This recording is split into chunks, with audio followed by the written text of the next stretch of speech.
Hello. In this tutorial, I'll be describing the splitting functions of ZEDI and how they can be used to simplify the processing of transactions through the system. I guess the first question to ask is, why would we need to split files? And to answer that, it's best to use an example. We're going to say that we're working for a fictitious company called Big Supermarket.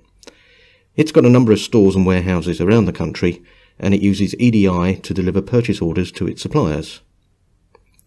The business systems for Big Supermarket run a purchasing job several times a day. This creates an XML file containing purchase order information for all of its EDI-enabled suppliers.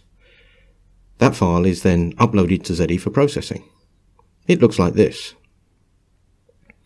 The orders root tag contains a number of order tags, each of which contains the details for a single purchase order.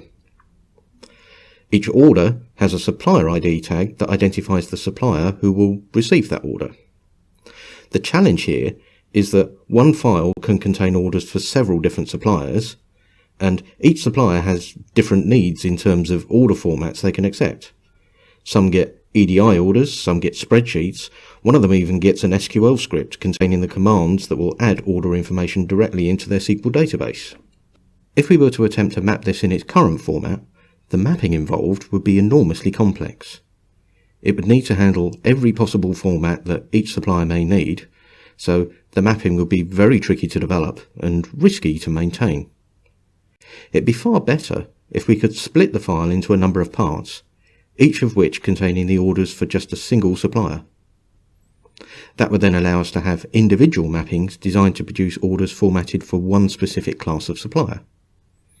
Now, as you can guess, this is where the splitting functions come in. The action that does this is called split the file, and it looks like this. This one's configured to act on outbound supplier orders files from Big Supermarket that have a condition of original, so the splitting process will be the very first thing that happens to them. The transaction level tag is an XPATH expression that identifies the tag that contains a single transaction, so the orders/order tag in our case. The splitting process will isolate each occurrence of this tag and add it as a new transaction to ZEDI. If there were 50 orders in the file, then 50 new transactions would be created, unless a grouping expression had been specified. Grouping expressions are optional but really useful. In this example, it causes the order tags to be grouped by the supplier ID, so the end result would be as many new transactions as there are different supplier IDs in the file. This is far more efficient, as it allows us to send the supplier one file containing all of their orders, rather than multiple files each containing one order. On a technical note, both the transaction level tag and the grouping expression are XPATH expressions. The expression for the transaction level tag must yield a node set, and the grouping expression must yield a string. That's why we see the string function being used to obtain the values of the supplier ID tags, rather than the references to them. Because they're XPATH expressions, you're free to use whatever you need in these two fields.